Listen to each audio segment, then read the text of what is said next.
Excelentíssimo presidente, senhoras e senhores deputados, representantes das entidades que aqui estão e colegas que nos acompanham. Eu falo hoje em nome da FENAJUF, Federação Nacional que representa os trabalhadores e trabalhadoras do Poder Judiciário Federal e do Ministério Público da União. Mas falo também como servidora da Justiça do Trabalho, como parte dessa instituição que tem sofrido recorrentes ataques de setores da imprensa, de parte do parlamento e também de pessoas que propagam desinformação por nunca terem precisado recorrer a essa justiça. Mas nada disso abala a nossa convicção na importância do nosso trabalho. Porque nós, servidoras e servidores, convivemos diariamente com pessoas que chegam à Justiça do Trabalho buscando o último espaço de proteção que lhes resta. Nós entendemos o impacto concreto que cada decisão estatal tem na vida de pessoas que dependem exclusivamente da força do próprio trabalho. Essa dimensão humana que deve orientar esse debate aqui hoje, mantendo a dignidade do trabalhador no centro de cada decisão institucional. E, sendo o tema dessa audiência as novas relações de trabalho, eu escolhi trazer aqui uma perspectiva histórica e social para a gente retomar o papel civilizatório da Justiça do Trabalho, que a gente nunca pode perder de vista, porque a história não se repete, mas ela rima. No início do século XX, a expansão industrial aumentou a produção e a riqueza, mas as condições de trabalho para grande parte da população urbana pioraram drasticamente. Um relatório do Parlamento Britânico, de 1833, assim descreveu: crianças permanecem nas fábricas desde antes do amanhecer até depois do anoitecer. Dormem apoiadas nas máquinas. O ar é denso, o ruído ensurdecedor. Os corpos definham e os espíritos cansados aprendem cedo o que é a resignação. As condições eram tão brutais que a expectativa de vida em bairros industriais caiu para menos de 22 anos, segundo um relatório de saúde pública datado de 1842. Aqueles documentos expuseram ao mundo que a igualdade formal, proclamada pelo liberalismo, nunca encontrou reflexo na igualdade real nas relações de trabalho.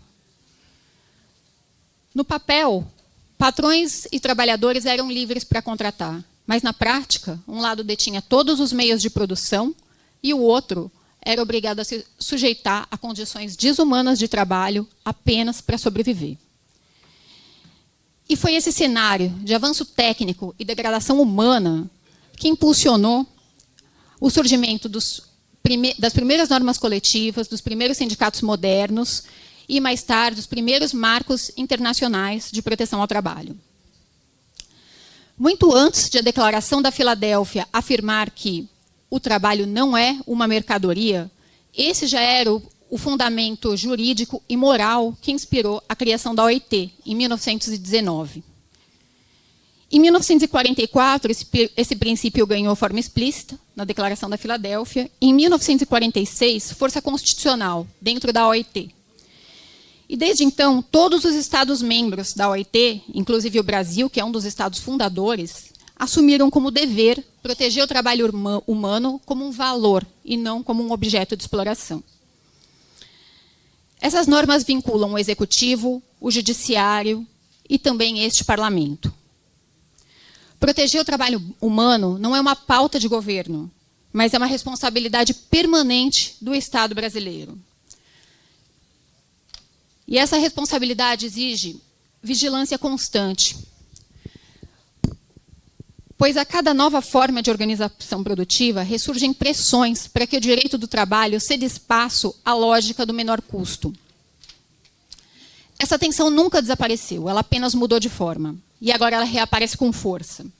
Plataformas digitais, algoritmos definindo o ritmo de produção, contratações via pessoa jurídica, intermitência, terceirizações em cadeia e múltiplas formas de mascarar subordinação real sob o rótulo de autonomia. É justamente nesse cenário de vínculos atípicos e zonas cinzentas de responsabilidade que a Justiça do Trabalho passa a ser visto como um obstáculo, e não ao desenvolvimento, mas a modelos econômicos que pretendem atuar sem limite. E os ataques se manifestam de várias maneiras: pela narrativa midiática, por iniciativas legislativas, por pressões políticas e, mais recentemente, pela via judicial. O texto constitucional não deixa dúvidas.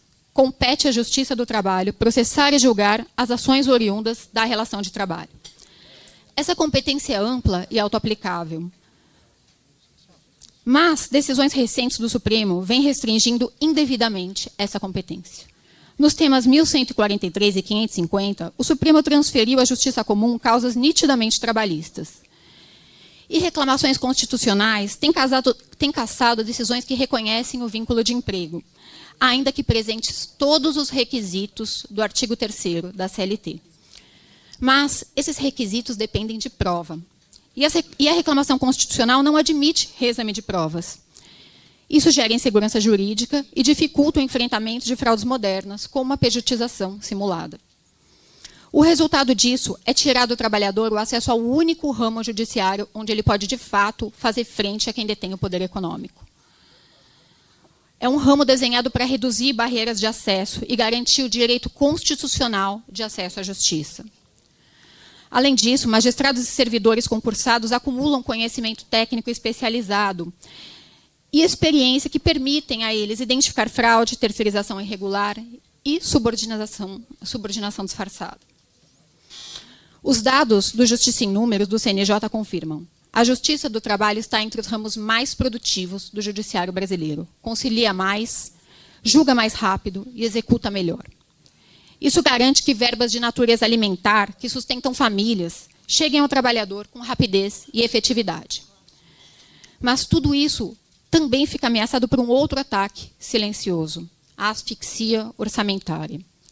Cortes de gastos, congelamentos de concursos, fechamentos de unidades, restrição de investimentos, redução de quadros administrativos. A estrutura encolhe, enquanto a complexidade do trabalho aumenta. Por isso, o que discutimos hoje não é apenas organização administrativa.